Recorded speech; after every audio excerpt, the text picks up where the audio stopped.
लोगों ने सोचा वोट मिली होंगी, तब भी ईवीएम में गड़बड़ की बात है ये सारी की सारी। ये ईवीएम में गड़बड़ करके और ये सोचेंगे पर राम मंदिर की हवा, कोई हवा हुआ नहीं है, ढोंग की इस देश में कोई हवा नहीं। हम और ये मजबूरन नोटिफिकेशन जारी करना पड़ेगा, राष्ट्रपति द्रौपदी मुर्मू को आधी रात में उठाया जाएगा कि साइन कर दो, नहीं तो बेड़ा गर्क हो जाएगा। सब साथ आने के लिए तैयार हैं, चाहे वो किसान मोर्चे हों, चाहे कोई मजदूर मोर्चा हो। बहुत सारे नेता दिन में अपनी अपनी पार्टियों में, रात को बीजेपी में है। गड़बड़ करो फिर क्या होगा? कोई सोचेगा, किसान सोचेगा फ्री राशन, निःशुल्क राशन लेने वालों ने वोट दे दिया होगा। निःशुल्क राशन वाला सोचेगा किसानों को 6,000 रुपये मिले, उन्होंने वोट दे दिया होगा। पुरुष सोचेंगे लाडली बहनों ने वोट दे दिया होगा।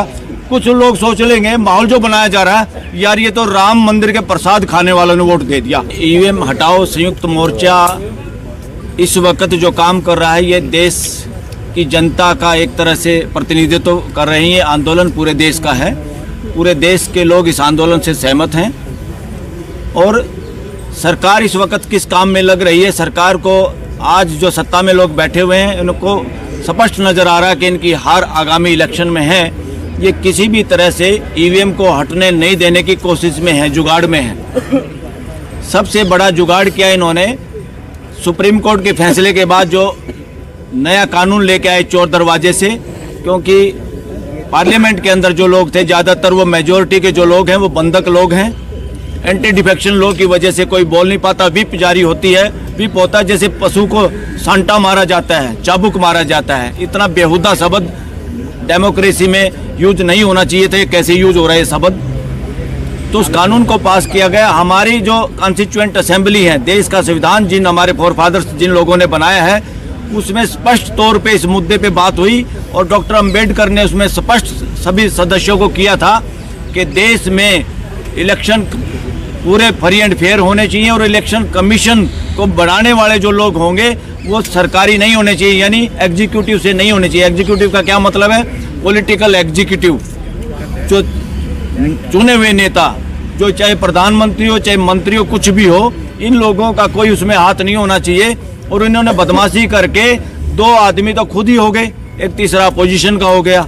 अपोजिशन वाले की तो कोई पूछ ही नहीं, ना उसको चिट्ठी मिलनी, फॉर्मेलिटी होनी है और 2 आदमी अपनी मर्जी से फैसला कर लेंगे। इससे बड़ा देशद्रोह, देश के साथ धोखा कोई नहीं है। ये कानून बनाने वाले वो पार्लियामेंटेरियन भी और इस वक्त की जो सत्ता है ये देशद्रोह का काम करिए। देशद्रोही सबसे बड़े ये लोग हैं। एक और बड़ा षड्यंत्र है इसके पीछे।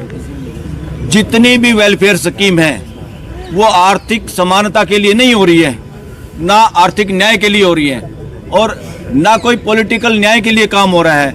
अब देखिए, एक नोटबंदी हुई थी बिना रिजर्व बैंक की सलाह के, एक वो बड़ा फ्रॉड हुआ था देश के साथ अपनी मनमानी करने के लिए, उसका रिजल्ट कुछ नहीं निकला। बिना उसके एक्सपर्ट लोगों के पूछे, इस देश का बैंक रिजर्व बैंक है जो कंट्रोल करता है सारा मुद्रा को, सारे नोटों को, उसकी भी पूछ नहीं हुई। ये क्लियर है इस देश के सामने, सुप्रीम कोर्ट में क्लियर हो चुकी बातें। जब प्रधानमंत्री इस तरह का फैसला ले सकता है इस देश में, इसका मतलब है डेमोक्रेसी नाम की कोई चीज़ नहीं है देश में। कोई आदमी डेमोक्रेसी के नाम पे कुछ लोग शासन कर रहे हैं या निरंकुशता से कब्जा किए बैठे हैं देश में। इसी तरह से कहीं किसानों के आंदोलन को 13 महीने लोग मर गए, सैकड़ों लोग मरे और उन सैकड़ों लोगों के मरने पे किसी एक को उपराष्ट्रपति का पद फ्री पॉकेट में मिल जाता है। और उन किसानों के नाम पे जब कानून बनाने की बात हो, कितनी बेइज्जती की उनकी। इतने तो बॉर्डर पे भी किले नहीं गाड़ी गई। इसी देश के अन्नदाताओं को, अन्न पैदा करने वाले किसान और मजदूरों को किस तरह से ऐसे रखा जैसे ये एलियन लोग हैं, दूसरे ग्रह के लोग आ गए हैं। इतनी बदसलूकी वो समाज नहीं भूल पाया, पूरा किसान समाज देश का। फिर क्या किया? उनको मरहम लगाने के लिए कि भाई 6,000 उनके खाते में भेज दो। वो 6,000 किस लिए भेज रहे हैं? उस 6,000 से कोई किसान वोट नहीं दे रहा, ना देगा फ्यूचर में भी। वो 6,000 आंखों में धूल झोंकने के लिए है। कहीं लाडली बहन स्कीम है, कहीं निःशुल्क राशन है। कोई निःशुल्क राशन वाला भी किसी के बाप का राशन नहीं है देश में। जितने लोग अगर भूख में राशन की जरूरत है तो इसका मतलब असमानता है, कहीं ना कहीं आर्थिक असमानता है, अपॉर्चुनिटी पे डाका है लोगों की। इसलिए नहीं, वरना सबको हाथ है, सब काम करना चाहते हैं और सब में योग्यता है, पूरे सिटीजन देश के योग्य हैं। ये ड्रामे क्यों हो रहे हैं पता आप लोगों को? ये ना आर्थिक न्याय के लिए है, ये सारा का सारा ड्रामा इसलिए है। ईवीएम रखो, ईवीएम में गड़बड़ करो, फिर क्या होगा? कोई सोचेगा, किसान सोचेगा फ्री राशन, निःशुल्क राशन लेने वालों ने वोट दे दिया होगा। निःशुल्क राशन वाला सोचेगा किसानों को 6,000 रुपये मिले, उन्होंने वोट दे दिया होगा। पुरुष सोचेंगे लाडली बहनों ने वोट दे दिया होगा। कुछ लोग सोच लेंगे, माहौल जो बनाया जा रहा है, यार ये तो राम मंदिर के प्रसाद खाने वालों ने वोट दे दिया, इसलिए हवा हो गई, ये फ्रॉड करने जा रहे हैं ईवीएम मशीन से। कोई हवा नहीं है। प्रसाद खा के ये लोग, कोई प्रसाद किसी का दिया हुआ प्रसाद खा के उसका गुलाम नहीं होता। कोई 6,000 रुपये ये किसान भीख कभी मांगी नहीं किसानों ने, ये जबरदस्ती दे रहे हैं उनको, 6,000 दे गए। ये सारा का सारा क्या है, चोर रेल के डब्बे में भी ठग लोग क्या करते हैं, प्रसाद में कुछ नशीली चीज खिला देते हैं, फिर सामान लूट के ले जाते हैं। ये सामान लूटने का सारा जुगाड़ ईवीएम मशीन है। ईवीएम अगर नहीं हटी तो इसी तरह जैसे सैनिकों की जो हत्या हुई, जो पुलवामा हुआ, जिसमें स्पष्ट अब कहा जा रहा है जिसकी जांच तक नहीं हुई, देश के सैनिक मर जाते, जांच नहीं हुई और मिनिस्ट्री जांच तक नहीं दे रही, उसका क्लियर कट एक तरह से आरोप नहीं। अब पूरा देश ये समझ रहा है कि वो हत्याएं साजिशन हुई हैं हमारे सैनिकों की। और फिर उस हवा में कि भाई पुलवामा के नाम पे वोट दे दो, वोट मिली नहीं पुलवामा के नाम पे, लोगों को बहम हो गया, लोगों ने सोचा वोट मिली होंगी, तब भी ईवीएम में गड़बड़ की बात है ये सारी की सारी। ये ईवीएम में गड़बड़ करके और ये सोचेंगे पर राम मंदिर की हवा, कोई हवा हुआ नहीं है।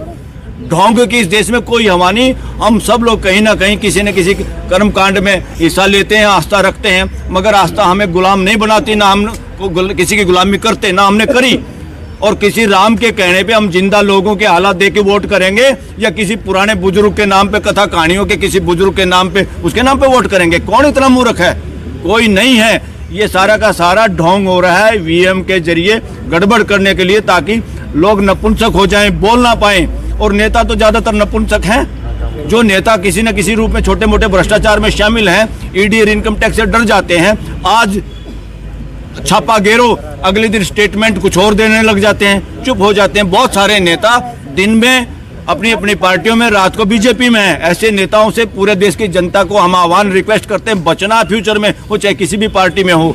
और ईवीएम के मुद्दे पे सारा देश एक है और संयुक्त मोर्चा में और भी बढ़ोतरी करनी पड़ेगी। देश के वो सारे संगठन जो किसी न किसी रूप से पीड़ित हैं, जो संघर्षरत हैं और जिनको कुचलने की कोशिश आज की सरकार कर रही है, उन सब लोगों से संपर्क हमें खुद करना होगा। क्योंकि अगर हम लोग इसमें इनिशिएटिव ले रहे हैं तो हमारी ड्यूटी है सबसे संपर्क करें, सब साथ आने के लिए तैयार हैं, चाहे वो किसान मोर्चे हों, चाहे कोई मजदूर मोर्चा हो, चाहे कोई सरकारी कर्मचारियों का मोर्चा हो, सारे के सारे लोग साथ आने के लिए तैयार हैं। इस मुद्दे को जब सारे इकट्ठे होकर लेंगे तो छोटी छोटी चिड़िया भी जैसे जाल लेके शिकारी का उड़ गई, कहानी हम पढ़ते रहे हैं, इसी तरह से होगा।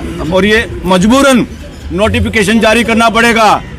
राष्ट्रपति द्रौपदी मुर्मू को आधी रात में उठाया जाएगा कि साइन कर दो, नहीं तो बेड़ा गर्क हो जाएगा, और तब जाके इस देश में बैलेट पेपर से इलेक्शन होगा।